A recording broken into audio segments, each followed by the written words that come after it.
Hi everyone, I want to talk about acute diarrhea treatment, and that will be lesson 3. It will be advisable that for you to enjoy this lesson 3, please kindly go over lessons 1 and 2. You can check my channel for acute diarrhea lesson 1. That will be about different types of diarrhea and causative agents. You can check also acute diarrhea 2, that will be about symptoms and diagnosis of acute diarrhea. Now, it's about the treatment of acute diarrhea. Okay, let's go. The first thing to do is to inform the public health. Report outbreak of infection to the public health authority.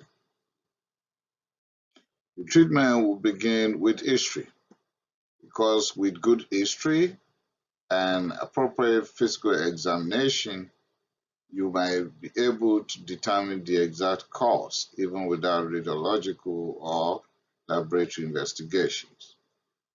You'll be able to determine the severity of the symptoms and the level of dehydration. We should admit the affected individuals if they are feeling weak or dizzy. Those are pointing to hypovolemic situation that may lead to hypovolemic shock. You can give intravenous fluid in the form of normal saline or ringer's lactate. You start with normal saline 1 to 2 liters immediately, and you have maintenance. You should be able to check the vital signs, and you give more IV fluid, normal saline, if the blood pressure is still low. You should have bladder catheterization because this individual may not be going up and down to pee. You treat associated infection if you're able to pick one. Treatment still continues. You can use disease-modifying anti-rheumatic drugs with steroids if the situation is pointing to inflammatory bowel disease, ulcerative colitis or Crohn's disease. You may be able to use antibiotics, but ironically, some of these acute diarrhea situations are actually caused by the use of antibiotics, but that is not to say we will never use antibiotics anymore. Okay, like Clostridium difficile, formerly known as Clostridium difficile, is actually secondary to antibiotics usage. So you can use Metronidazole, Azithromycin, Tetracycline, but depending on the age, you cannot be able to use Tetracycline in younger age group. And Fluoroquinolones, you're not going to use that in breastfeeding mothers, pregnant mothers, and children younger than 8 years old as well. You are free to use Loperamide, but be careful you don't use that in infectious situations. So if you are sure there's no infection here, then you can start your Loperamide.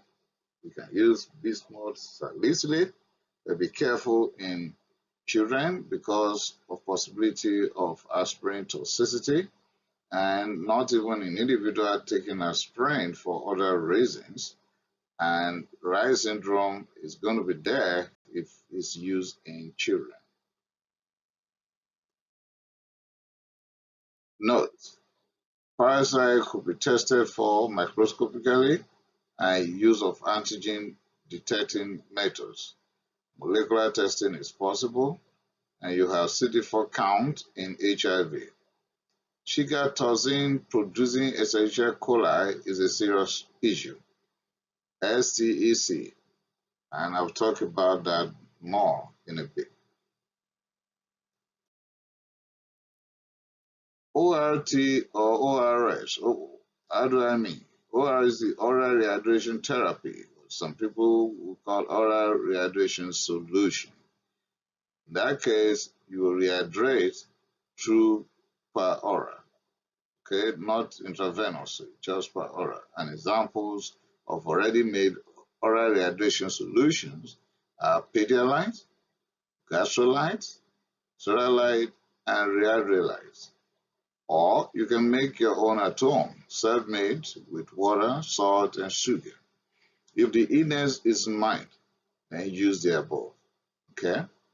If there's no weakness, dizziness, tiredness, and the level of dehydration is about 5% or below, you are free to do that.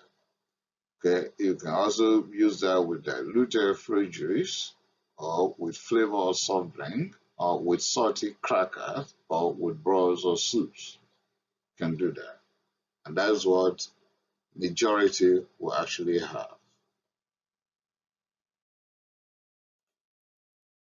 Other rehydration solution examples are Gatorade.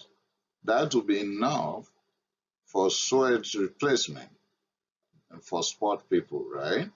But not good enough for diarrhea except very, very mild cases. Okay? Then you switch over to oral rehydration solution after you have resuscitated the individual with enough fluid intravenously. Okay?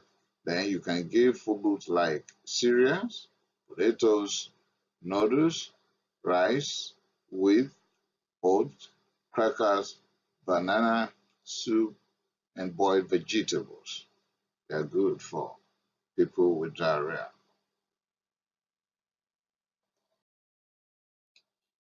What are the indications for antibiotics in diarrhea? It's not a routine stuff to do. Okay? You just don't give it.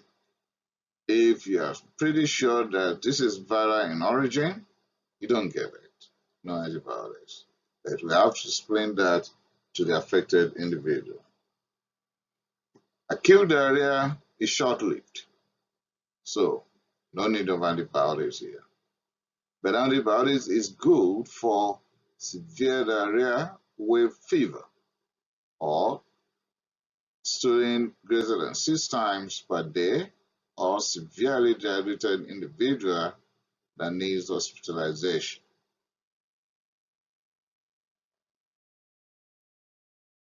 Also, antibiotics will be good if there's a case of bloody diarrhea, mucus stained, elderly, individuals with low immunity, people with concomitant cardiovascular disease, pregnant women with fever and diarrhea who need coverage with antibiotics.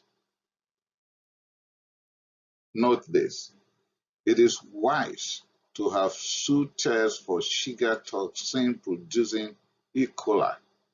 You know, I just talked about these in the last 4 minutes, and I made a promise that I'll talk about that in a bit. So here is the point now. So there is Shiga toxin-producing Escherichia coli, and if we don't rule out that before giving antibiotics, that would lead to hemolytic uremic syndrome, most likely.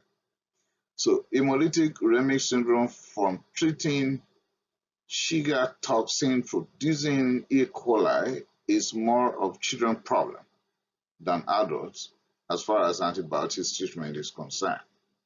So all those wonderful young boys and girls coming down with diarrhea and you are suspicious that this is likely going to be caused by infectious agent, bacteria in particular, then it would be wise if your center is having the facility to do that, to have Shiga toxin assay.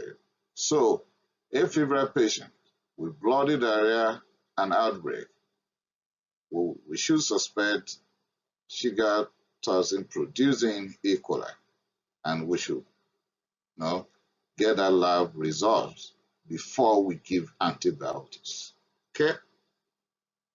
As my opinion, it depends on what your gastroenterologist will want at your jurisdiction, but it's going to be better to save the entire family and the young man or young woman in pediatric age group from the effect of coming down with hemolytic uremic syndrome secondary to your health.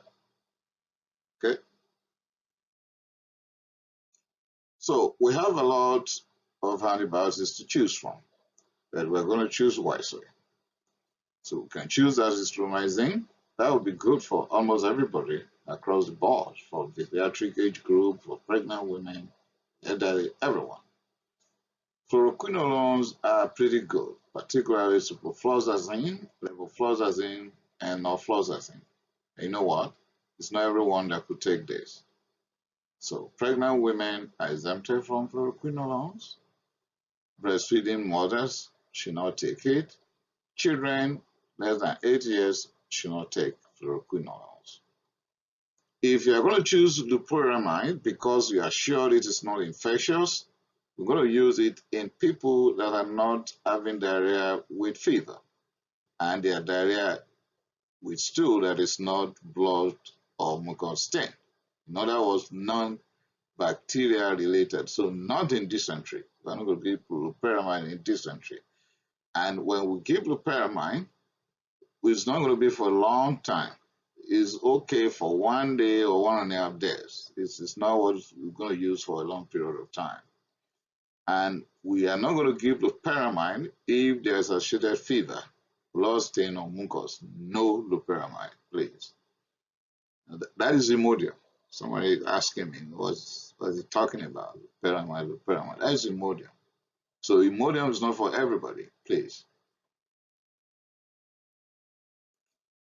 Pepto-Bismol is fine. You can give 30 minutes or 2 times every 30 minutes, and you give 8 doses like that.